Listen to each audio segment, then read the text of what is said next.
Hadirin yang dirahmati oleh Allah Subhanahu wa taala, sebagaimana biasa sambil menunggu masuk waktunya Isya, marilah kita mendengarkan nasihat daripada Al-Habib Abdullah bin Ali Al-Haddad di dalam kitab Sulukul Murid.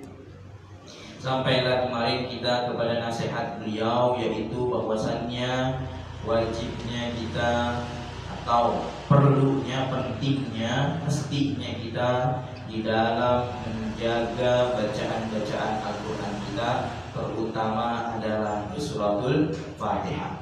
Itu yang paling utama.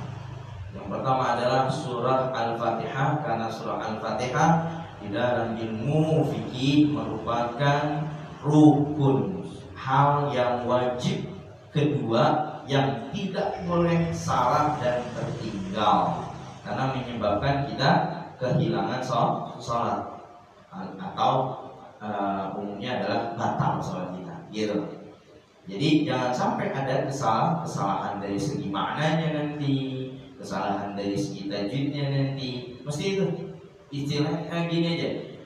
Boleh kita berantakan, artinya berantakan tuh gak bagus-bagus banget gitu di surah-surah yang lain, tapi kita mesti harus bagus, istilahnya gitu. Berantakan dikit dah, gitu, berantakan dikit dari makhrajul huruf atau apapun itu di surah lain. Khusus Al-Fatihah kita harus benar-benar bisa, karena dia rukun, nggak boleh setelah takbiratul ihram. Setelah takbiratul ihram, rukun yang kedua adalah Al-Fatihah. Surat pendek itu sunnah abad, ketinggalan nggak mesti sujud sahwi, gitu. Karena kan dalam ilmu fikih sunnah itu ada dua, ada hayat, ada abad. Hayat itu kalau kita tinggal kita boleh ganti dengan sujud sahwi, karena dia sunnah yang mendekati wajib, gitu. Istilahnya sunnah tapi kalau boleh jangan ketinggalan. Kayak kalau kita yang biasa kunut, kalau yang nggak biasa kunut ya nggak usah kunut, gitu. Yang biasa kunut ketinggalan tahiyatul awal di rakaat kedua, tak tahiyat langsung bangun, gitu. Itu sunnah hayat. Kalau sunnah abad ya nggak usah, ya. Sunnah abad dia terbalik apa ya? Sunnah abad, kalau sunnah abad dia mendekati wajib. Kalau bisa nggak boleh kalau bisa jangan ditinggal. Sunnah hayat baru dia nggak mesti sujud sahwi, gitu. Misalkan kita nggak baca doa iftitah langsung Fatihah, ya nggak usah sujud sahwi. Ya misalkan kita kalau tarawih kan nggak pakai itu iftitah. Kalau pakai iftitah lama kelar yang makanya imam langsung gitu. Jadi kembali saya tadi, sunnah abad itu dia mendekati wajib. Sunnah ketinggalan boleh, kalau bisa jangan sampai ketinggalan karena lupa seperti itu. Kalau hayat dia nggak mesti sujud sahwi, kayak iftitah, kemudian surah-surah pendek gitu. Kita nggak apa-apa habis surat Al-Fatihah langsung ruku juga nggak apa-apa, tapi sayang hal yang sunnah ditinggal. Kenapa? Karena hal-hal yang bersifatnya sunnah menyempurnakan. Bahasanya situ, menyempurnakan yang wajib. Jadi tambah bagus. Ibarat kalau batu cincin udah batunya baca, dipoles lagi sampai akhirnya kristal jadi bagus banget gitu. Jadi sholat kita jadi tambah bagus di hadapan Allah Subhanahu wa taala. Jadi pasti itu, karena di sini ditekankan sama Sahihul Kitab adalah Fatihah. Jangan sampai ditinggal. Maksudnya ditinggal itu ketentuan Fatihah harus kita bisa. Kalau nggak bisa banget, minimal kita tahu, gitu. Minimal kita mengerti tentang Al-Fatihah, hukum-hukumnya seperti itu. Karena dia bagian dari rukun. Ini tentang waktu-waktu yang sangat makmur, gitu, dari Allah Subhanahu wa taala, yaitu antara subuh sampai menjelang fajar, kemudian asar, kemudian sekitar 2 atau 5 menit atau 10 menit menjelang zuhur. Waktu-waktu yang sangat makmur untuk kita menghadap kepada Allah Subhanahu wa taala. Dan dari 4 waktu, yaitu antara sebelum sholat subuh, dari habis tahajud sampai menjelang sholat subuh, habis sholat subuhnya sampai waktu fajar, kemudian dari asar ke maghrib sampai menjelang waktu maghrib, habis maghrib sampai menjelang waktu isya. Nah, kita tahu waktu-waktu itu, tapi kita nggak gunakan. Kata Allah Subhanahu wa taala di dalam Al-Qur'an, ayat yang pertama itu adalah Iqra. Baca. Artinya membaca itu adalah merupakan pengetahuan agar kita berpengetahuan.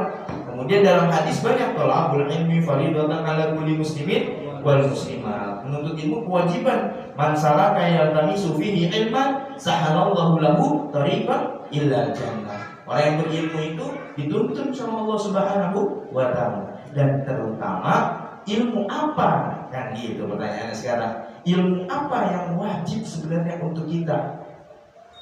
Kalau di dalam kitab Ta'limut Ta'lim, kata Asy-Syaikh Az-Zarnuji, ilmu yang paling penting yang kita harus tuntut adalah ilmu fikih. Nah, ilmu fikih. Dari sebagian semua ilmu, baik itu tasawuf, tapi fikih itu harus berdampingan dengan tasawuf. Gitu.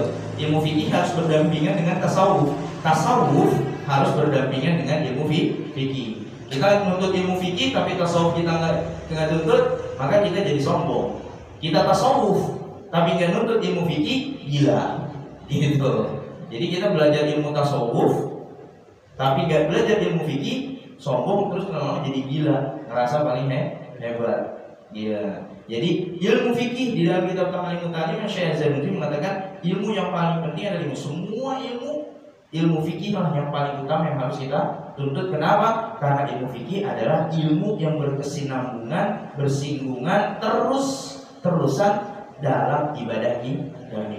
Di dalam menjalankan ibadah salah satunya adalah ilmu fikih supaya menjadi sempurna kita di dalam ibadah. Karena hadis Rasulullah SAW itu adalah may yuridillah yufaqihu fiddin. Nah, maksud yufaqihu fiddin itu, fikih itu adalah siapa yang diridhoi oleh Allah Subhanahu wa taala dikasih pemahaman agama. Yufaqihu fiddin itu adalah pemahaman agama. Berarti kita di dalam memahami agama itu adalah ilmu fikih yang paling penting. Dan itu mesti, tapi banyak orang yang ninggalin gitu. Sehingga ibadah sekepengenan dia, bukan sekepengenan Allah Subhanahu wa taala. Kalau kita nggak belajar ilmu fikih, ya sholat kita nggak bakal benar, puasa kita nggak bakal pas, infak sedekah kita nggak bakal pas. Dan ilmu fikih ditambah dengan tasawuf. Malam Rabu ada tasawuf. Ini juga tasawuf jatuhnya. Tasawuf itu tazkiyatun nufus, kebersihan jiwa, untuk membersihkan kita punya pola pikir, membersihkan daripada kita punya hati, gitu. Jadi orang yang berilmu dan tidak menjalankan ilmunya, maka dia tidak bedanya dengan orang bodoh. Dan orang yang berilmu tidak menjalankan ilmunya, maka siap-siap mendapatkan adab Allah Subhanahu wa taala. Sampai sini aja dulu. Besok kita lanjut. Sebenarnya dikit lagi habis nih pembahasannya. Tapi maksud waktu isya, mudah-mudahan apa pengetahuan yang kita dapat di setiap pengajian yang kita ikuti, baik yang ada di musola kita ataupun di musola-musola atau masjid-masjid atau majelis-majelis ta'lim yang lain, kita bisa jadikan ilmu tersebut menjadi pedoman untuk kita dan kita jalankan secara perlahan sekuat tenaganya kita, dan kita meminta kepada Allah Subhanahu wa taala untuk dipelihara dalam ilmu, dan ilmu kita memelihara kita, dan kelak kita bisa diselamatkan oleh Allah Subhanahu wa taala.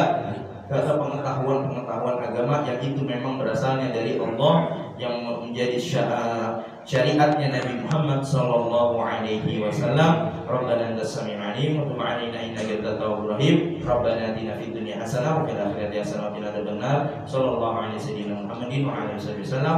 Walhamdulillahirabbil alamin wal afu minkum. Wassalamualaikum warahmatullahi wabarakatuh. Waalaikumsalam.